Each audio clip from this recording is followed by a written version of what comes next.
అందరికీ జై శ్రీరామ్, జై హిందూ. భారతదేశంలో హిందూ గడ్డ మీద పుట్టినటువంటి ప్రతి భారతీయునికి జై శ్రీరామ్ అనే హక్కుంది, అలాగే జై హిందూ అనే హక్కుంది. కానీ మరి ఏమైపోతూ ఉన్నాయి మన హక్కులు, మన చట్టాలు? అలాగే పాకిస్తాన్లో తరిమి కొట్టిరు, బంగ్లాదేశ్లో తరిమి కొట్టిరు, శ్రీలంకలో తరిమి కొట్టిరు. మీరు హిందువులు మీ హిందూ దేశానికి వెళ్ళాలని అక్కడున్న వాళ్ళు మన దేశానికి తరిమి కొట్టిరు, మన వలసదారుల్ని. మరి మనం మన దేశంలోనే బతుకుతూ ఉన్నాం. భారతదేశంలో తెలంగాణ రాష్ట్రంలో హైదరాబాద్ నడిబొడ్డున ఒక మన ఆటో డ్రైవర్ భరత్ కుమార్ అనే సోదరునికి టార్గెట్ చేసి నువ్వు ఎందుకు ఈ వాట్స్ రాసుకున్నవాడు ఏమైనా రాసుకున్నాడు? నువ్వు భారతదేశంలో పుట్టి, అంటే హిందువుగా పుట్టి వేరే మతాలకు మారితే అది పద్ధతి కాదు, జై శ్రీరామ్ అని మాట్లాడిండు, రాసుకున్నాడు. అది విషయం. దాని గురించి సోషల్ మీడియాలో చాలా వైరల్ అవుతూ ఉంది. అతనికి అత్తాపూర్ నుంచి ఎస్ఐ డైరెక్ట్ కాల్ చేయడం, చిన్న ఇష్యూకి ఎస్ఐ కాల్ చేసి మాట్లాడడం మరి జరిగింది. ఇప్పుడు మనం హైదరాబాద్ బజరంగ దళ్ అధ్యక్షునికి ఒకసారి మాట్లాడదాం. మరి ఆయన కూడా ఆల్రెడీ మొత్తం నిన్న అత్తాపూర్ పోలీస్ స్టేషన్ దగ్గర ఉన్నాడట. అక్కడ మొత్తం ఏం జరిగింది, సిచ్యువేషన్ ఏంది, మరి రేపు హిందువుల మీద ఇలాగే దాడులు జరిగితే పరిస్థితి ఎందాక చేజారిపోతుందో కూడా మనకు అర్థమయ్యే పరిస్థితి లేదు.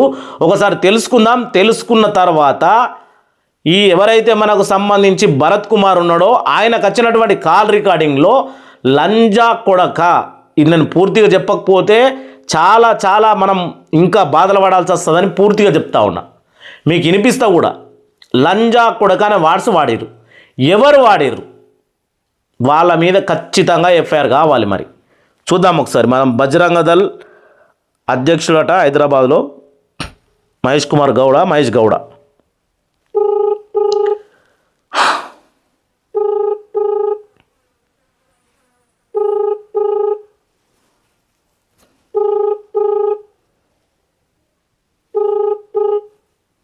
ఈ రూట్లో అన్ని లైన్స్ ప్రస్తుతం బిజీ వస్తూ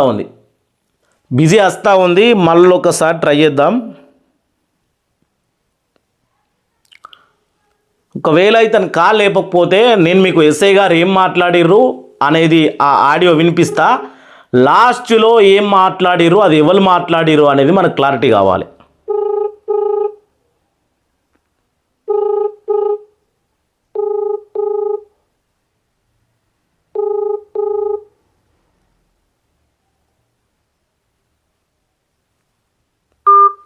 సార్ లేపుతలేడు. మనం వీడియో ముగించే వరకు ఒకసారి మనము మాట్లాడదాం. ఇక్కడ ఇదంతా సంఘటన, ఇదంతా అది. దాని కింద కామెంట్లు మనోళ్ళు ఏం రాస్తూ ఉన్నారు? భారతదేశం గడ్డ మీద పుట్టిండ్రా, వాడు మగాడు, అందుకే హిందువు అని గల్లెత్తి తిరుగుతున్నాడు. రజాకాల కాలంలోనే తరిమి కొట్టిన పడగొట్టినటువంటి ముస్లింలు ఎవరూ లేరు, వీరందరూ హిందువులే. మరి హిందువులుగా మారండి రాని, మీరు ముస్లింలు కారు అంటూ ఇక్కడ ఇన్స్టాగ్రామ్లో చాలా పెద్ద ఎత్తున యుద్ధం నడుస్తూ ఉంది. ఇంకా మనం చూసుకుంటే ఇగో ఇతను భరత్ కుమార్, ఇంకా చాలా కామెంట్లు, ఒక్కొక్క కామెంట్లు ఇక మనం వీటిని చెప్పలేము. అరే డాష్, నువ్వు వాడివేరా, ఆపేతందుకు కాకమ్మ కథలు ఎందుకు చెప్తున్నావురా? ఎస్ఐ మాట్లాడింది కాల్ రికార్డింగ్ ఉంది కదా సోషల్ మీడియాలో పెట్టి, దానికి నువ్వు చెప్పేదానికి ఏమైనా సంబంధం ఉందారా? వాస్తవమే. అసలు ఎస్ఐ గారిది ఆడియో కాల్ అనేది ఇప్పుడు ఆల్రెడీ సోషల్ మీడియాలో ఉంది కాబట్టి వీళ్ళు చెప్పేదానికి, ఎవరు చెప్పేదానికి, ఈ బ్యాచ్ చెప్పేదానికి ఎస్ఐ గారు మాట్లాడిన దానికి ఏం సంబంధం లేదు. ఎస్ఐ గారు ఒక రకంగా మాట్లాడిండు, అది మీకు వినిపించబోతా ఉన్నా. ఒకసారి వినురు. ఇంకోసారి బజరంగ దళ అధ్యక్షునికి ఇంకోసారి కాల్ చేద్దాం. లక్కు చూద్దాం. హిందువులను మనం రక్షించుకునే ప్రయత్నం, అంతకుమించి ఇంకోలను కించపరచాలనో ఇంకోదో కాదు.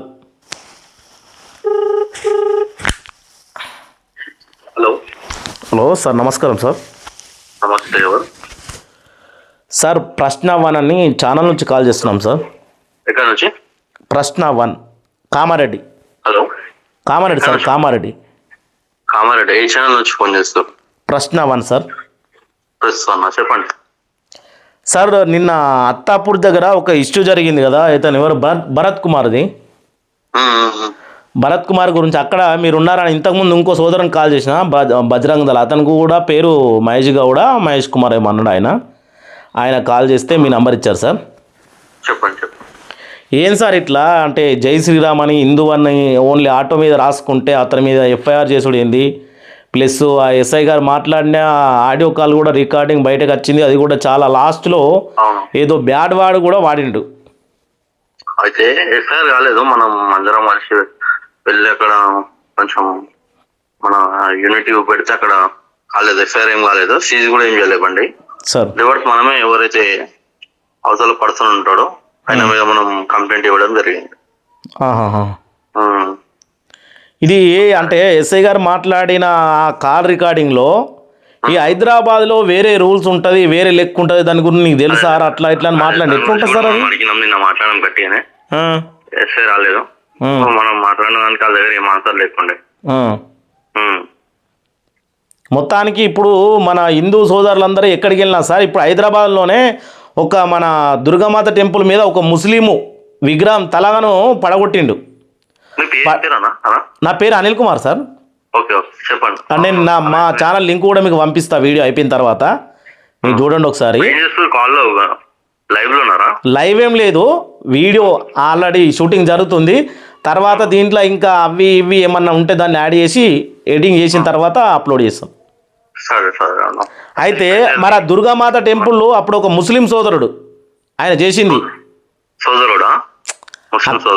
ముస్లిం అంటే నేను సోదరుడు అంటే మనము మన హిందువులది ఎట్లా అంటే వేరే టోళ్ళని కించపరచాం కదా, మనము సోదరుడు అనే మాట్లాడతాం కదా.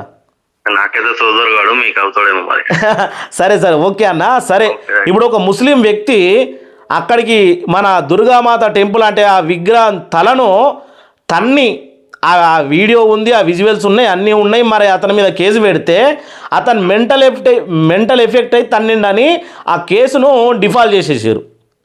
అసలు మనకి ఏమనిపించాలి, మన హిందువులేమో కనీసం జై శ్రీరామ్ అని రాసుకొని, అరే బాబు మీరు హిందువులుగా రజాకారుల నుంచి, ఇప్పటి నుంచి కాదు, రజాకారుల నుంచి ఉన్నదంతా హిందువులే, అప్పుడు అందరు ముస్లింలు వెళ్ళిపోయినరు, ఇప్పుడు ముస్లింలు ఎక్కడి నుంచి వచ్చిర్రు అంటే హిందువుల నుంచే ముస్లింలు ఉడుతూ ఉన్నారు, హిందూ కులాల నుంచే క్రిస్టియన్లుగా మారుతూ ఉన్నారు, అట్లా మారద్రాబాయ్ అని. అదే కదా ఆయన పెట్టిన కొటేషన్,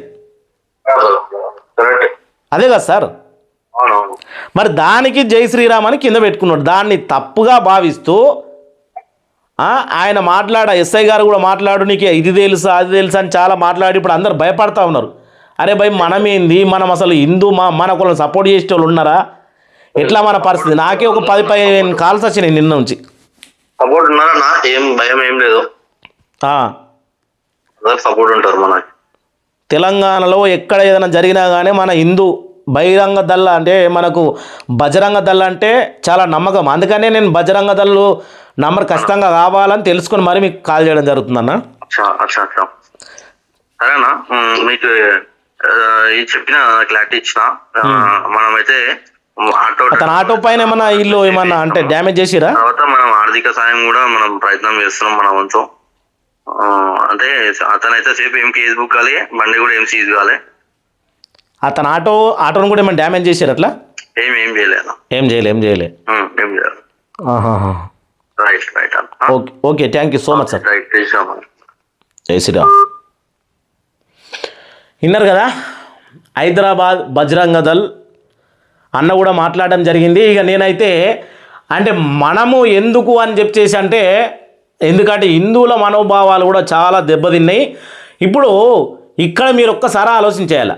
ఇక్కడ ఒక కామెంట్ పెట్టిన చూడు, మనం చదువుకున్నాం రజాకారుల కాలం నుంచి కూడా ఎప్పుడు కూడా మరి ఇక్కడ హిందువులు భారతదేశ గడ్డ మీద హిందువులు ఉండే, ఇప్పుడు క్రిస్టియన్లు ముస్లింలు తయారైనరు. సరే ఓకే, మీకు ఎవరి ఇష్టం వాళ్ళకు ఉంటుంది భయ్. ఎవరు బైబిల్ నమ్ముతారు, ఎవరు ఖురాన్ నమ్ముతారు, ఎవరు భగవద్గీత నమ్ముతారు, ఎవరి ఇష్టం వాళ్ళకే వదిలేసారు. ఎవరిని పట్టుకొని ఇప్పుడు సొంత మా అక్కనో చెల్లెనో వేరే మతంలో చేరుతా అంటే నేను పట్టుకోనికి నాకు హక్కు లేదు, చేరచ్చు ఓకే. దాన్నే నిన్ను నువ్వు కాపాడుకో అని మన భరత్ కుమార్ రాసిపెట్టిండు, అది తప్పైపోయింది. ఇప్పుడు మన అన్న మాట్లాడింది విన్నారు కదా. ఇప్పుడు ఎస్ఐ గారు మాట్లాడినటువంటి ఆ యొక్క బ్యాడ్ వర్డ్స్ అనేవి మీకు వినిపిస్తాను నేను.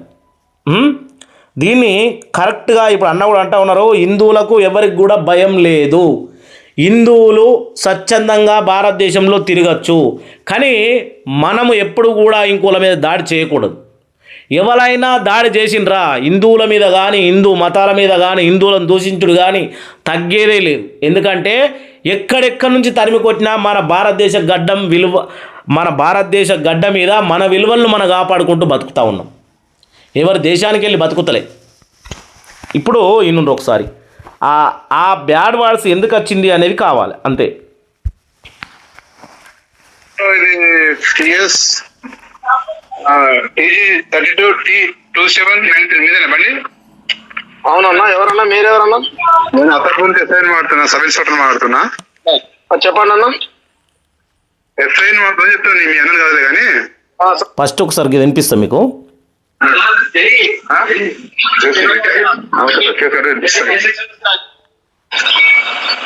అది రాసి నువ్వు మంచిగా రమ్మంటే నువ్వు ఏదో నాకు నీతులు చెప్తున్నావు. నువ్వు ఇది లాస్ట్కి పెట్టినా ఇన్నుండ్రు ఒకసారి. ఉండేది ఎక్కడ? నువ్వు అన్నావు ఎక్కడ నువ్వు ఉండేది ఎక్కడ? నేను ఇప్పుడు ఎక్కడ ఉంటున్నా? ఎందుకు సార్ ఇప్పుడు డ్రైవింగ్ ఏం ఫోన్ మాట్లాడతావు సార్? నేను ఒక పోలీస్ ఆఫీసర్ మాట్లాడుతుంటే నువ్వు అంత రిమైన్ మాట్లాడుతున్నావు అంటే? అవును సార్, ఇప్పుడు నేను నేను ఒక కాల్ చేసినట్టు నేను అడగాలి సార్. ఇప్పుడు నీకు అడిగే చట్ట ప్రకారం నేరం నువ్వు చేసేది అది నీకు తెలియదా?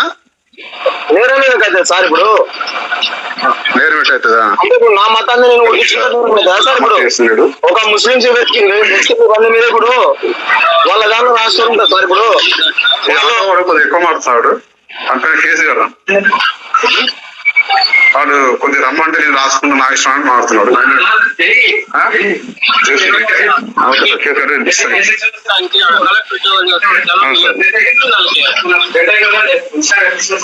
నేను కరెక్ట్ చెక్ చేశాడు సార్. అది కాదు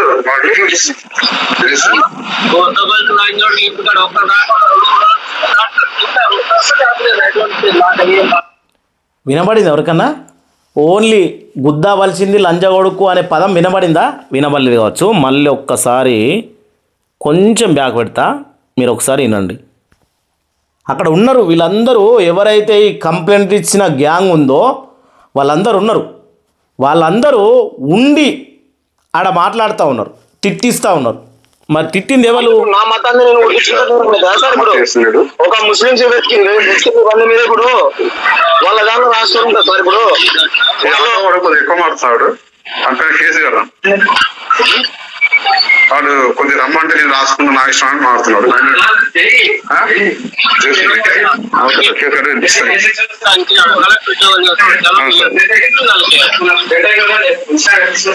నేను కరెక్ట్ చెక్ చేశాడు సార్. అది కాదు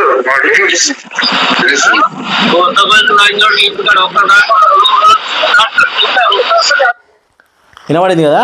గుద్దా బల్చిన లంజా కొడుకు ఒక్కరు రాకుండా ఏం నాటకాలు చేస్తున్నాడు అని చెప్పేసి మాట్లాడిన మాటలు. దీని మీద ఖచ్చితంగా మనలు ఆల్రెడీ చెప్పిండు మన బజరంగ్ దళ్ అధ్యక్షుడు మహేష్ అన్న గారు, మహేష్ కుమార్ గౌడ అన్నగారి పేరుని పూర్తిగా ఇంకా మళ్ళీ ఒకసారి మాట్లాడి చూద్దాం. కానీ ఖచ్చితంగా వాళ్ళ మీద కూడా కేసు పెట్టానని చెప్పింది కదా. ఈ కేసు ఖచ్చితంగా కావాలి వాళ్ళ మీద. ఎట్లా వాడతారు బై లంజా కొడుకు అని? అది కూడా ఒక పోలీస్ స్టేషన్ నుంచి ఒక ఎస్ఐ ముందట ఆ బ్యాడ్ వాడు ఎవడు వాడింది? ఆ లంజా కొడుకు అనే బ్యాడ్ వాడు ఎవడు వాడినోడు? అక్కడికి వచ్చిన ఆ ముస్లిం అనే వ్యక్తులా, లేకపోతే ఈ డ్యూటీలో ఉన్నటువంటి ఎవరైనా వ్యక్తులా? ఎవరు వాడిర్రు అనేది కావాలి. దీని మీద ఖచ్చితంగా ఏదైతే మనకు సంబంధించినటువంటి హోంశాఖ రేవంత్ రెడ్డి గారి దగ్గర ఉన్నది, హిందువులను రేవంత్ రెడ్డి గారు కూడా హిందువులను అలాగే మహిళలను అందరినీ ఎవరిని ఏమన్నా కూడా కఠినమైన చర్యలు తప్పవు అని చెప్పిండు. మరి ఈ కేసులో కఠినమైన చర్యలు ఉంటాయా? నెక్స్ట్ మనకు రాబోయే అప్డేట్లో మనం చూద్దాం. అందరికీ జై శ్రీరామ్, జై హిందూ, జై హింద్.